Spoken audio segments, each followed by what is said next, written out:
Hey, what's up? I'm Johnny. I'm Rob. We're Spineshank, and you're watching Mega Metal Magazine. All right, cool. The first question I want to ask is, you guys are what, 5 dates in? The first time you guys have even played shows in what, like 5 years? 5 years. Jeez, how's that feel being back on stage after 5 years? Feels good. I mean, Yeah, in Spineshank. It feels good. Honestly, we're getting to the point right now where it feels like we didn't really leave. You know, like, We didn't lose a beat. You know, that's all good. And the bodies are a little older, but you know, whatever. That's what happens after 5 years. You know. yeah. Still But looking up for the most part, yeah. I mean, everything's really starting to come back, and you know, even the live show, just the way we do our shows, the way things are said and set up and done. So. I mean, you guys are playing some pretty big shows towards the first ending of Spineshank before you guys reunited, obviously. How does it feel to be playing some smaller venues again? I think it's good for the band. It's more personal. Yeah, it's personal. I think it's good for the band. I think it will bring back the element of street credibility to the band and let the fans know that, you know, we're back and, you know, we don't give a fuck. Well, can I say fuck?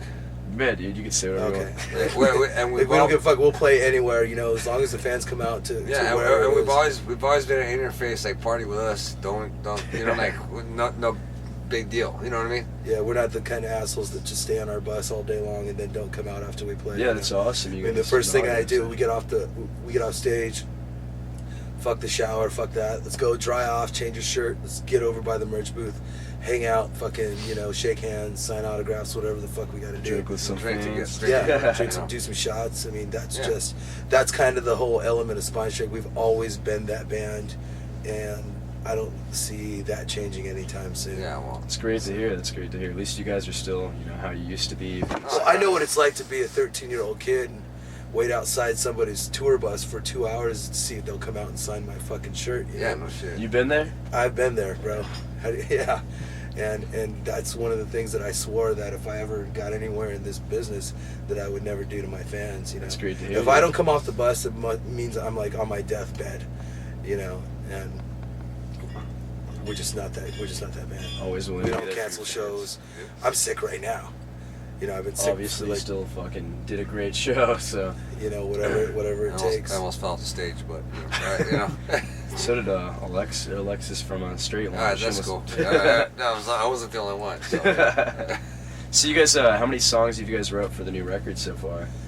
I want to say right now we probably have close to 20, and I would probably say maybe 10 to 12 that were really like, okay, these are definitely going on the record.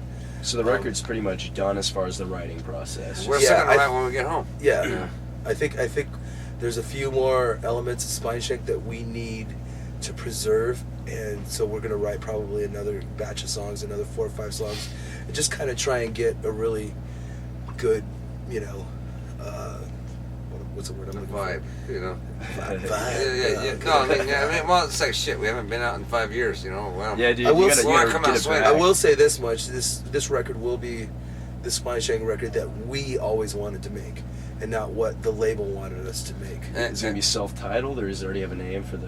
We're throwing around a few different options here, but it's not going to be a commercially driven record that a lot of people might be used to. We're not too concerned about it because at this point all bets are off anyways, you know. But one thing is, like, we definitely, for our end of the bargain, we're coming out swinging.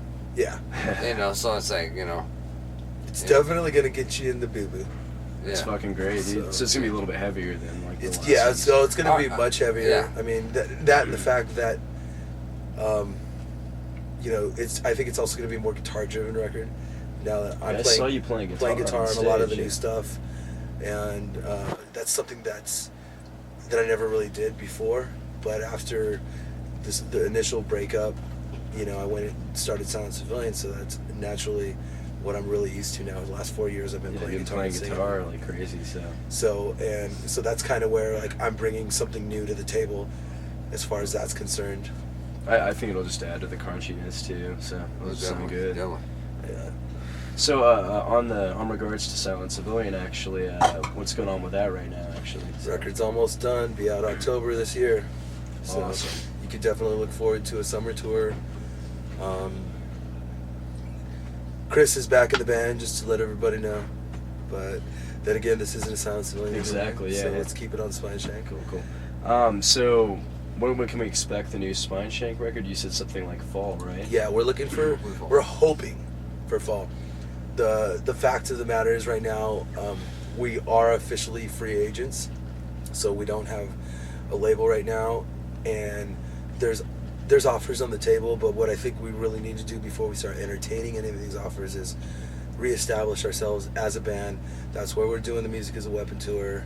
You know, we want people, you know, people need to know that we're back and playing in front of, you know, 4,000 or 5,000 people a day is going to help that. You don't see too many bands like, you know, go off the map and they come back on, and you know. So how do you think that your fans from like 5 years ago are receiving you now 5 years later? I think it's still there. I think it's a small build-up, whatever. But you know, I mean, we've only done 5 shows. Yeah, that's so weird to see. It's like, I mean, you guys used to be really big, obviously. I mean, you guys were it's all good though. Grammy nominated, right? Yeah. So I mean, and now you guys are playing smaller shows again. I mean, do you just think that like I think what's happening right now is we don't have a label or a publicist right now to let the world know that we are back. Right. Because a lot of people don't know. I mean, the first thing we experienced on the Music as a Weapon tour was people coming up to us going, "Oh my God, I didn't even know you guys were back. I just came to the show."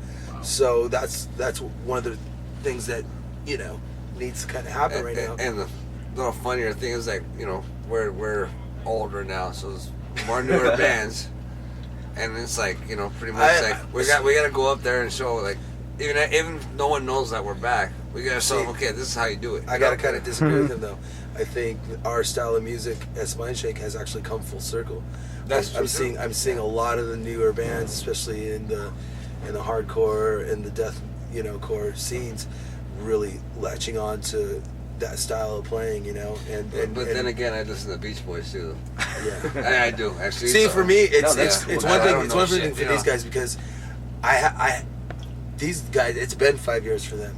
I've managed to stay in the scene for the last 5 years, so I've really got kind of a, you know, I've been watching what's going on constantly in the bands that I tour with, and I'm watching bands, you know, like, you know, Bury Your Dead, going, "Oh my God, that sounds like fucking Spineshank right there," you know, like, and, you know, or that sounds like Seven Dust, or that sounds like this, and I'm seeing a lot of these old, you know, quote, you know, for lack of a better term, which I never liked in the first place, new metal riffs coming back into newer music with basically without the singing. I agree, the full circle thing, like you said, music kind of, I mean, history repeats itself. Music's kind of, in some ways, that guitar solos are cool again, obviously. So. Yeah. So I mean, I think it's actually a good time for Spineshank to come back right now, and I think, you know, it's crazy. You know, we're on this tour, and we're touring with bands like After the Burial and Born of Osiris, you know, and these kids are coming up to me going like, "Dude, you have no idea how much your guys' music influenced us when we first started playing." It makes us feel older, but yeah, whatever. I'm like, fucking, I can just get better with age. I'm like a Harley Davidson. Goddamn kids, you know. But hey, as long as the fans that you guys have still come out, I mean, obviously, since you guys have been up, you know, as far as you were before, do you guys think that you guys are gonna be able to get to the same point and further now? You know, honestly, I'm not really trying to concern myself with that too much. That's good. You just want to play music. Yeah, right? we're just because I mean that's the kind of shit that will tear you down in the first place. You know what I'm saying? If you've got high expectations and your standards are above what's feasible, then like you're just gonna set yourself up to be let down. I mean, basically, we're just gonna do what we originally started out doing, is being 4 fucking friends that grew up together, playing music and having a great time. And whatever happens, happens. I can't make any assumptions as to where, you know, if we do this, we're gonna get this big again, or we do that, we're gonna be again. I mean, obviously, Spineshank got as big as they did off of radio success, and I would be lying to you if I said that we're not doing any radio songs in this record. Mm-hmm. That's kind of where we have to go. And a lot of bands do that. I mean, it's pretty. It's pretty. Yeah, exactly. It's the job. You know, you gotta do what you gotta do. So we're sound like this guy with his little Jeep. You know? What this guy do? Or the chick. What is that, you know? I don't know. But anyway. Okay. You know, we're like I said, we're really not going to concern ourselves with how big the band's going to be again. I think the spirit of the band is there. The chemistry is definitely there again. That's great to hear. I think what happens is we're actually hungry again. It's a four against the world again. Just like That's what broke up the band. Was it wasn't that, you know? It was everybody too doing. comfortable. Everyone was doing this. Labels telling us to do this, management to do this. You know, everyone. You know, it kind of brought you back to earth, right? After this. Yeah, you know, I mean, we had to like get in touch with who we were as people, as friends. You know, before we could, you know, bring this whole thing back together. And once we figured it out and basically let all that go, then we were able to fucking start making great music again. And not only that, you know, people ask me if we have regrets if the band broke up for 5 years. No, I don't. I think it was necessary. I think it needed to happen. Yeah, I think it really needed to happen in order for us to be the band that we are today. And hey, honestly, like, there's a lot of bands that put out great records, and all of a sudden the records start to get shitty. Maybe the 5 years is actually just going to help you guys rejuvenate to make, once again, another great record. I'm a firm believer, and I hate to say it, you know, like, everything happens for a reason.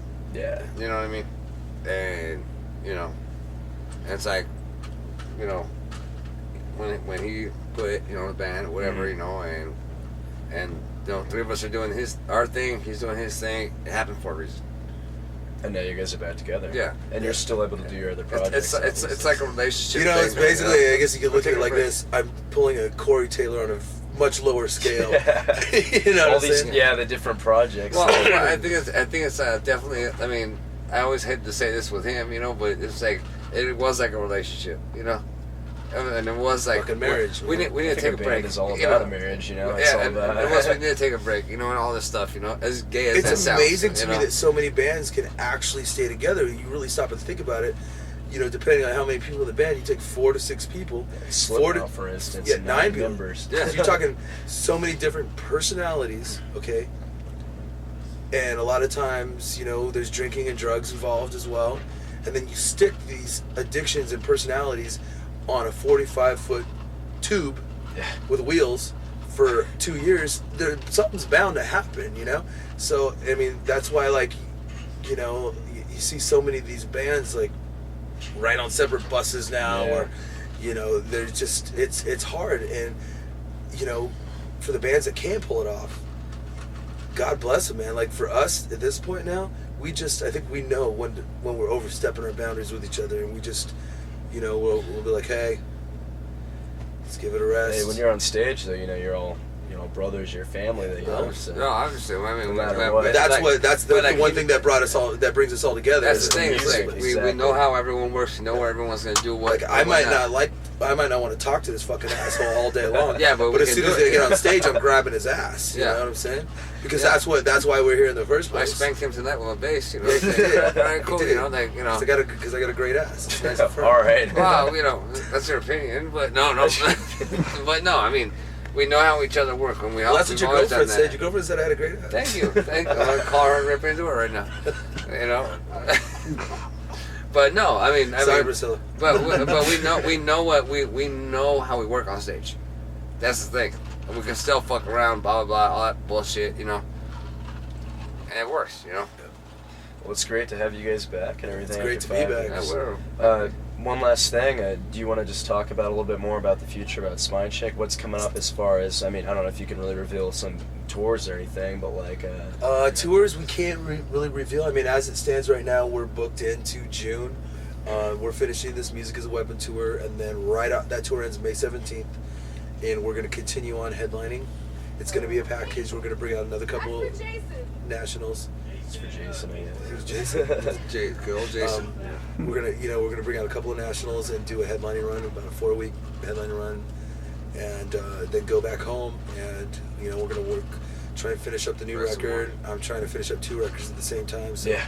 I'm just like, fucking give me a cup of coffee, and you know, we'll see what happens. I mean, hopefully the Music as a Weapon tour will do a lot of good things for us and really put the band back on the map and let the world know that, you know, Spineshank is back. Fucking psycho bastards are back. So yeah, lock up your sisters and your daughters. We're back. Cool. Thank you, Johnny. You got it, man. Thank you very much.